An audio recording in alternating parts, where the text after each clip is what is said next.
coming today and discover why Furniture Outlet has been the secret destination That for is landscapers and business professionals for over 40 years. With locations in Glendale on Central, in Corona, Kinley, and Fountain Valley, Euclid, and the 405. Check them out on Yelp or go to CourtFurnitureOutlet.com. That's CORTFurnitureOutlet.com. Wesley had IRS troubles. They told me I owed them $43,000. It got really bad. I seriously thought that I was going to lose everything. Wesley called Optima Tax Relief. Oh, they were great people. Optima Tax. They know what they're doing. Optima Tax Relief came through with flying colors. I saved an incredible amount of money. Call Optima Tax Relief. Don't trust anybody else. Call Optima for a free consultation. Call 800-783-8055. 800-783-8055. For details, visit OptimaTaxRelief.com. We don't do snow. It's just not what we do. And for those few who live in snow areas, For the kids who shovel snow, go to a Jewish community and hustle shoveling snow out of the driveways. Bill Handel. You'll do much better. Mornings from 6 to 10 on KFI.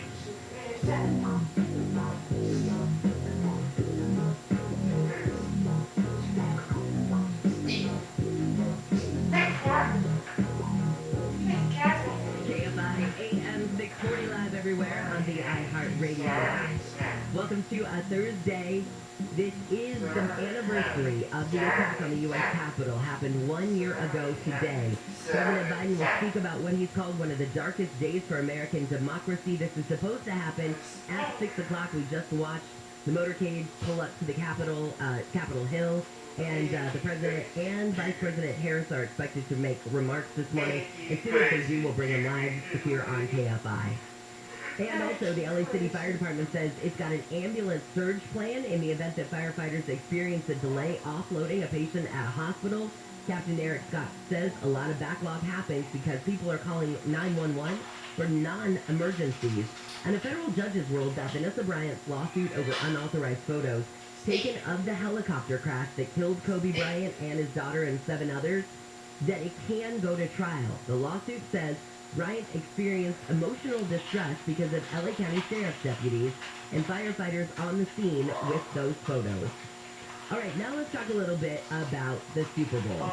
So the NFL and a state top health official say the Super Bowl at SoFi Stadium in Inglewood will happen despite rising COVID-19 infections. But there's a report by WFAA, the ABC affiliate in Dallas, who says the NFL has looked into the availability of AT&T Stadium in Arlington as an alternate site in the case that COVID restrictions become too much in Inglewood. So league spokesman says the planning process for the game at SoFi Stadium February 13th is ahead of schedule. Now, here's a couple of things that happen. Anytime you have the Super Bowl, they always have an alternate location. That is true. But I started thinking about this. If they are looking at Arlington, you're talking about Texas. You're talking about a state that doesn't have as stringent restrictions as California does. So Tyler and I were actually chatting about this. One of two things is happening. Do they want to make it as normal as possible? Do they want to make it as normal as possible looking on TV? Do they want to make it as normal as possible to the people who have bought tickets to the game? Maybe. And having it in California, which has, big restrictions right now because of Omicron, would that then not be the state that's the, hey, look, something shiny, not the right state for the Super Bowl to happen in? Possibly. But I also thought, oh my gosh, how mad would I be if I had paid thousands of dollars for tickets to the Super Bowl, I had booked hotel rooms, I had booked flights, all of that, and then they move it? I'll keep you updated on this one. But so far, Super Bowl officials at SoFi Stadium say there's no need to worry that, in fact, the Super Bowl will happen in Inglewood despite the rise in COVID-19 infections. So fingers crossed, because we need that money to come to Southern California. That's for sure. This is KFI and KOST HD2 Los Angeles. The president's expected to speak any minute now, but before that, let's get you some traffic. Morning, Jeff Boss. Good back there. Good morning, Ted. Heads up now. If you're leaving town now, it's a little bit of a problem happening tracking here. The one-on-one around Reyes is still. We're pretty sure it's eastbound, but over to the shoulder. So just be careful going through. The rest of the one-on-one across the San Fernando Valley is looking good. We're headed out to Diamond Bar right now. We're over the 60, which is in good shape to East LA, but headed for a problem East 60. To the North 57, long fatal investigation going on. We'll check it out for you. Don't go away. Injured in an accident. This is Superwoman, superlawyer.com. Jeff Barr, KFI in the sky. Your SoCal weather from KFI. We've got a warmer day ahead. Highs today will be in the low 70s. And then it looks like we'll actually cool it down for Friday and Saturday and then warm it back up a little bit again Sunday through the middle of next week. We lead local. Live from the KFI 24-hour newsroom, I'm Jennifer Jones-Lee. This has been your wake-up call. Handle on the news starts now. So, Handle, we're watching now, and I saw they just put the speech down at the podium on Capitol Hill. President Biden's going to make these remarks. And that's right on time. I noticed that.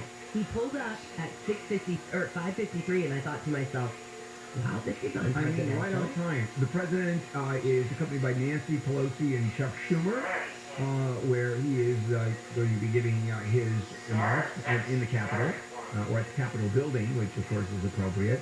And it'll be starting any moment, and it's in remembrance of what happened exactly 1 year ago, January 6th. The big story is not necessarily what he is going to say. It's sort of going to assume, is he in the rotunda? Don't know what room he's in the lobby? I don't know. Oh, on each side of the podium is the American flag. I mean, there's a lot of ceremony attached to this. Yeah, and today his comments are, he's expected to basically bash President Trump without ever saying President Trump's name. Yeah, the guy with the bad hair. He'll make reference. Yeah. And a couple of other things. I think once he gets through the bashing of former President Trump, he's going to kind of focus more on, we've still got to go forward now from this, we've got to learn from this, that kind of thing. But I was reading a story that even though, that we've arrested 700 plus people from the attacks that day, there are still hundreds of people that law enforcement are looking for. Right, and it's mainly chips. It's facial recognition software that's involved. I mean, there is a lot to this. And the part that interests me is not so much what the president is saying. We sort of know. Yeah. I mean, he's going to follow a formula. He's going to follow expectations. It's what's going to happen around the country with Trump followers on January 6th. Now, the Capitol is super secure. I mean, the security that's around the Capitol building, especially with the president there, talking about January 6th, is extraordinary. I mean, nobody is going to be attacking the Capitol. I mean, nobody. And if they try, they're not going to get within half a mile. It's what's going to happen at the local level. Will there be rallies? I think something is going on at Mar-a-Lago with President Trump. He has some kind of an event. He actually canceled it yesterday. Oh, he did? Okay. Yeah, he said that, it was, I'm paraphrasing here, but based on media reports and the January 6th committee, that he was going to cancel it. Now, is he canceling it because of fake news pressure? Or is he canceling it because, I don't know, he's not going to get the kind of press he wants because this is going to overshadow, and President Trump has a real hard time being overshadowed by virtually everything, including a meteorite the size of Mount Everest about to attack, go into the Pacific Ocean and wipe out humanity. That's not nearly as important as a rally. And so it's really interesting as to what's going to happen. I don't even think there are going to be state capitals that are going to be involved in these rallies. So the rallies will be involved with state capitals. Maybe, but I think it's going to be more local. Yeah, that's what we're kind of seeing is that I know that there is, let's see, I think that in New York there are a couple events that are taking place. Almost closer to the Capitol is where I'm seeing more of the local events. So more on the East Coast that some of the rallies are taking place. And people are, I assume, still going to the rally. I have a story coming up theoretically at 7 o'clock because our time issue is somewhat modified today because of this. And it involves people traveling, or a person, a family member traveling, and what happened. And it's reminiscent of what happened during the Civil War. That's the last time this happened. Well, also the burning of the Capitol happened in 1812, when the British torched the White House and the Capitol, but that was an invasion of foreign troops. Last year, it was an insurrection and an invasion by Americans. We've never seen that in the history of the United States. Also, while we're waiting for the president to speak, just a quick word, is democracies around the world are genuinely scared of the fact that our democracy is collapsing.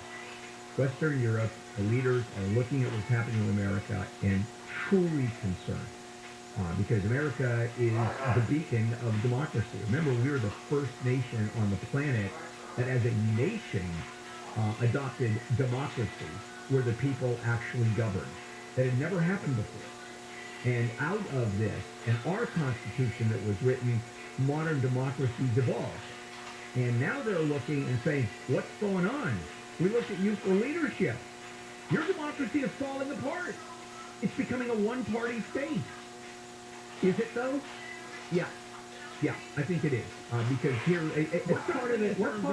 What part of it has actually fallen apart, though? it is, well, first of all, the election process, where we no longer have free elections, because now a loser can automatically ask for recall after recall after recall, and it's no longer the courts determining that. And here's President Trump. Here we go. Here's Vice President Biden. Certain dates echo throughout history, including dates that instantly remind all who have lived through them where they were and what they were doing when our democracy came under assault. Dates that occupy not only a place on our calendar, but a place in our collective memory. December 7th, 1941. September 11th, 2001. And January 6th, 2021. On that day, I was not only Vice President-elect, I was also a United States Senator. And I was here at the Capitol that morning at a classified hearing with fellow members of the Senate Intelligence Committee. Hours later, the gates of the Capitol were breached. I had left, but my thoughts immediately turned not only to my colleagues, but to my staff, who had been forced to seek refuge in our office, converting filing cabinets into barricades. What the extremists who roamed these halls targeted was not only the lives of elected leaders. What they sought to degrade and destroy was not only a building, hallowed as it is. What they were assaulting were the institutions, the values, the ideals that generations of Americans have marched, picketed, and shed blood to establish and defend. On January 6th, we all saw what our nation would look like if the forces who seek to dismantle our democracy are successful. The lawlessness, the violence, the chaos. What was at stake then and now is the right to have our future decided the way the Constitution describes it, by we, the people, all the people. We cannot let our future be decided by those bent on silencing our voices, overturning our votes, and peddling lies and misinformation by some radical factors that may be newly resurgent, but whose roots run old and deep. When I meet with young people, they often ask about the state of our democracy, about January 6th. And what I tell them is January 6th reflects the dual nature of democracy, its fragility and its strength. You see, the strength of democracy is the rule of law.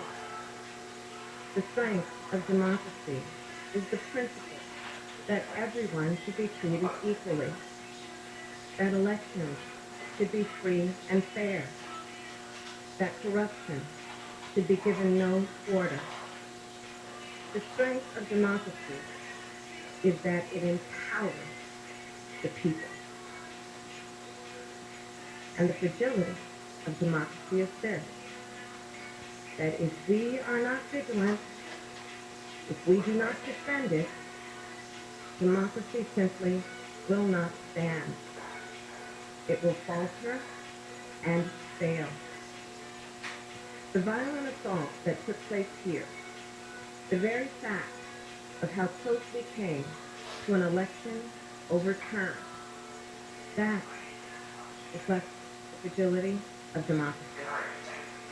Yes, the resolve I saw in our elected leaders when I returned to the Senate chamber that night, their resolve not to yield, but to certify the election, their loyalty not to party or person, but to the Constitution of the United States, that reflects its strength. And so, of course, does the heroism of the Capitol Police, the D.C. Metropolitan Police Department, the National Guard, and other law enforcement officers who answered the call that day, including those who later succumbed to wounds, both visible and invisible. Our thoughts are with all of the families who have lost a loved one. You know, I wonder, how will January 6th come to be remembered in the years ahead? Will it be remembered as a moment that accelerated the unraveling of the oldest, greatest democracy in the world? Or a moment when we decided to secure and strengthen our democracy for generations to come? The American spirit is being tested. The answer to whether we will meet that test resides where it always has resided in our country, with you, the people. And the work ahead will not be easy. Here in this very building, a decision will be made about whether we uphold the right to vote and ensure free and fair elections. Let's be clear. We must pass the voting rights bills that are now before the Senate. And the American people must also do something more. We cannot sit on the sidelines. We must unite in defense of our democracy in order to form the most perfect union, establish justice, ensure domestic tranquility, provide the common defense, promote the general welfare, and secure the blessings of liberty for ourselves and to our posterity. That is the preamble of the Constitution that President Biden and I swore an oath to uphold and defend. And that is the enduring promise of the United States of America. My fellow Americans, it is my honor to introduce a public servant with the character and fortitude to meet this moment.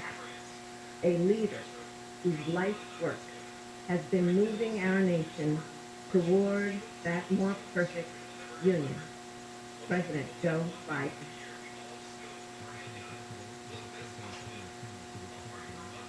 That was Vice President Kamala Harris. President Biden now stepping up to the podium.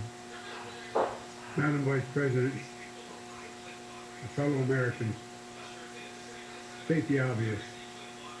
1 year ago today, in this sacred place, democracy was attacked. Simply attacked. The will of the people is under assault. The Constitution, our Constitution, faced the greatest of threats. Outnumbered in the face of a brutal attack, the Capitol Police, the D.C. Metropolitan Police Department, the National Guard, and other brave law enforcement officials saved the rule of law. Our democracy held. We, the people, endured. We, the people, prevailed. For the first time in our history, the president had not just lost an election, he tried to prevent the peaceful transfer of power as a violent mob reached the Capitol. But they failed. They failed. And on this day of remembrance, we must make sure that such attacks never happens again. I'm speaking to you today from Statuary Hall in the United States Capitol. This is where the House of Representatives met for 50 years in the decades leading up to the Civil War. This is on this floor where young Congressman of Illinois Abraham Lincoln sat at desk 191. Above him, above us, over that door leading into the rotunda, is a sculpture depicting Cleo, the muse of history. In her hand, an open book in which she records events taking place in this chamber below. Cleo stood watch over this hall 1 year ago today, as she has for more than 200 years. She recorded what took place. The real history, the real facts, the real truth. The facts and the truth that Vice President Harris just shared. And you and I, and the whole world saw with our own eyes. The Bible tells us that we shall know the truth, and the truth shall make us free. We shall know the truth. So here is the God's truth about January 6, 2021. Close your eyes. Go back to that day. What do you see?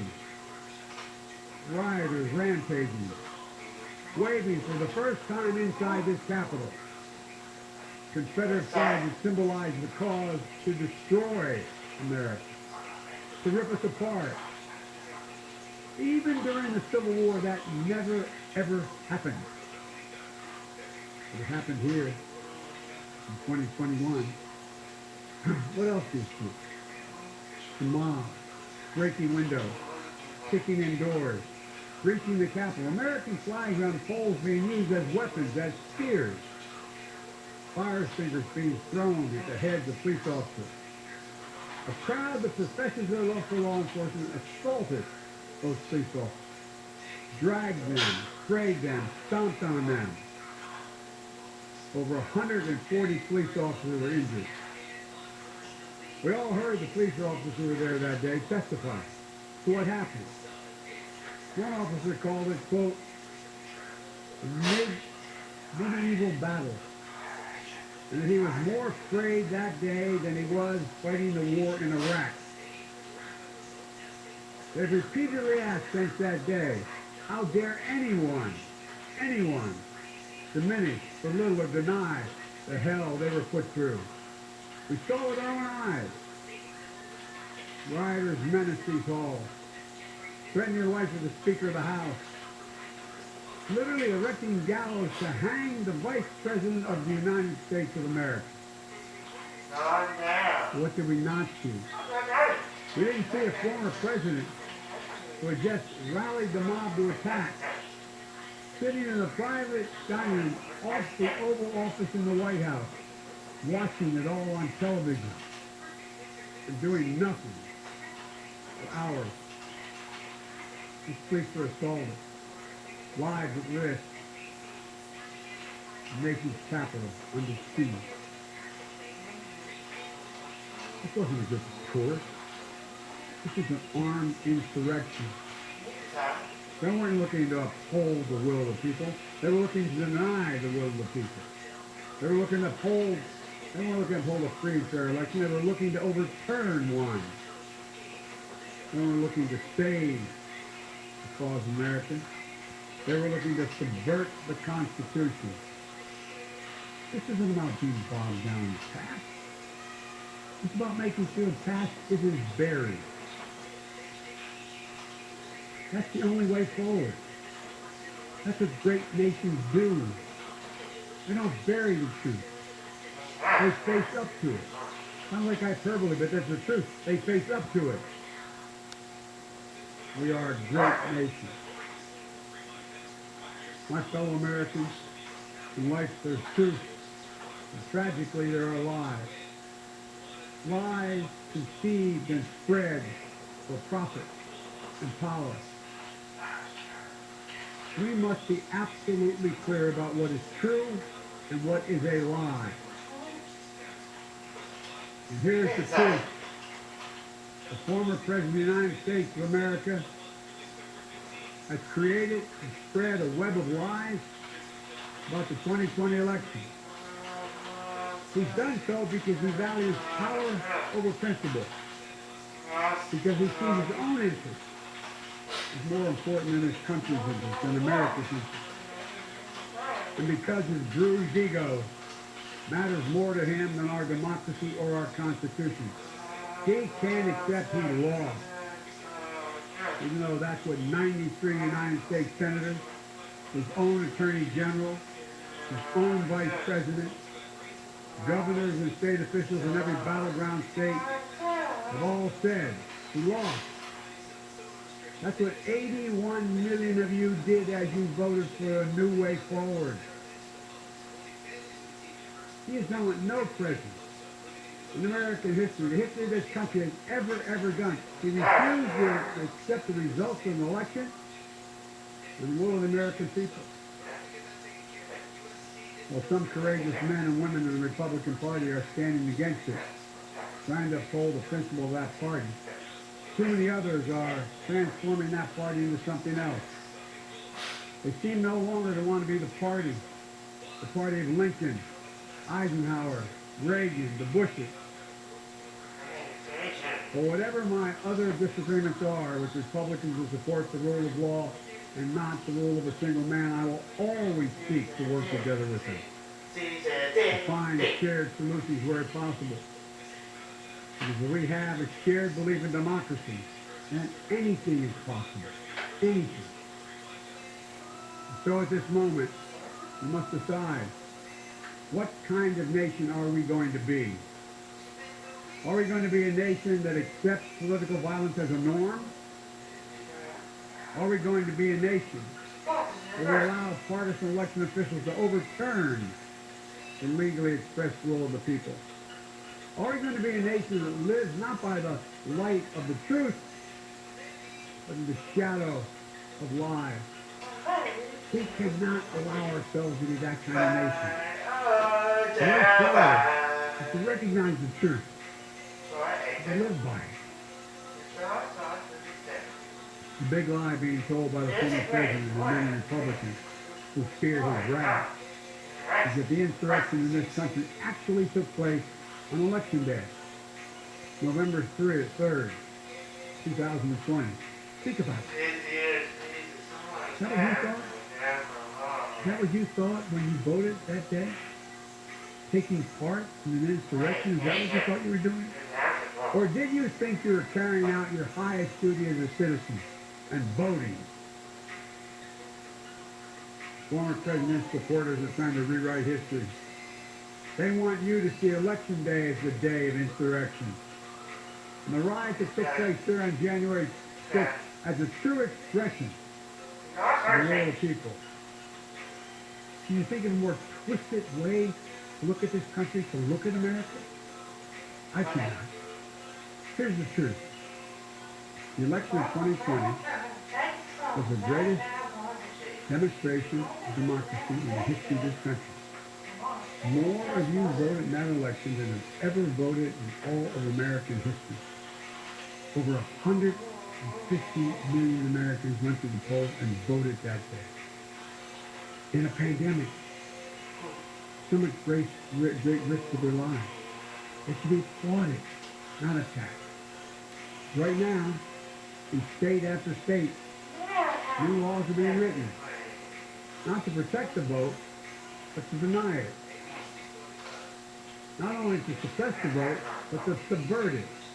Not to strengthen and protect our democracy, but because the former president lost, instead of looking at the election results in 2020 and saying they need new ideas or better ideas to win their vote, the former president and the supporters have decided the only way for them to win is to suppress your vote, to subvert our election. It's wrong. It's undemocratic. And frankly, it's un-American. The second big lie being told by the former president's supporters that the results of the election 2020 can't be trusted. The truth is that no election in American history has been more closely scrutinized and more carefully counted. Every legal challenge questioning the results in every court in this country that could have been made was made and was rejected. Often rejected by Republican-appointed judges, including judges appointed by the former president himself, from state courts to the United States Supreme Court. Recounts were undertaken in state after state. Georgia counted its results 3 times, with 1 recount by hand. Phony partisan audits were undertaken long after the election in several states. None changed the result. And in some of them, the irony is the margin of victory actually grew slightly. So let's speak plainly about what happened in 2020. Even before the first ballot was cast, the former president was preemptively sowing doubt about the election results. He built his lie over months. Wasn't based on these facts. He was just looking for an excuse, a pretext, to cover for the truth. He's not just a former president. He's a defeated former president. Defeated by a margin of over 7 million of your votes in a full and free and fair election. There is simply zero proof the election results were inaccurate. In fact, in every venue, the evidence had to be produced, and oaths to tell the truth had to be taken. The former president failed to make his case. Just think about that. The former president and his supporters have never been able to explain how they accept as accurate the other election results that took place on November 3rd. The elections for governor, United States Senate, House of Representatives. Elections which they closed the gap in the House. They challenged none of that. President's name was first. Then we went down the line. Governors, senators, House representatives. Somehow those results were accurate on the same ballot. But the presidential race was flawed. And on the same ballot, the same day, cast by the same voters. The only difference, the former president didn't lose those races. He just lost the one that was his. Finally, the third big lie being told by the former president and his supporters, that the mob who sought to impose their will through violence are the nation's true patriots. Is that what you thought? When you looked at the mob ransacking the Capitol, destroying property, literally defecating in the hallways, rifling through the desks of senators and representatives, hunting down members of Congress. Patriots? Not in my view. To me, the true patriots are the more than 150 Americans who peacefully expressed their vote at the ballot box. The election workers who protected the integrity of the vote. And the heroes who defended this capital. You can't love your country only when you win. You can't obey the law only when it's convenient. You can't be patriotic when you embrace and enable lies. Those who stormed this capital, and those who instigated and incited, and those who called on them to do so, held a dagger at the throat of America, and American democracy. They didn't come here out of patriotism or principle. They came here in rage. Not in service of America, but rather in service of one man. Those who incited the mob, the real plotters who were desperate to deny the certification of this election, to defy the will of the voters, to put Scotland soil. Congressmen, Democrats, Republicans stayed. Senators, representatives, staff, they finished their work the Constitution demanded. They honored their oath to defend the Constitution against all enemies, foreign and domestic. Look, folks, now it's up to all of us, to we the people, to stand for the rule of law, to preserve the flame of democracy, to keep the promise of America alive. The promise is at risk, targeted by the forces that value brute strength over the sanctity of democracy. Fear over hope, personal gain over public good. Make no mistake about it, we're living at an inflection point in history, both at home and abroad. We're engaged anew in a struggle between democracy and autocracy, between the aspirations of the many and the greed of the few, between the people's right of self-determination and self-seeking autocrats. In China, Russia, and beyond, they're betting that democracy's days are numbered.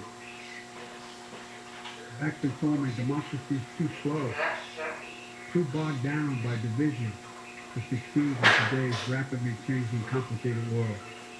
And they're betting America to become more like them and less like us. They're betting America is a place for the autocrat, the dictator, the strongman. I do not believe that.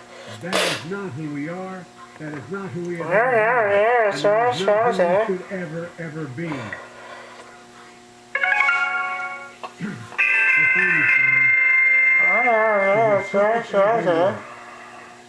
Set in motion an experiment that changed the world. Literally changed the world. Here in America, the people will rule.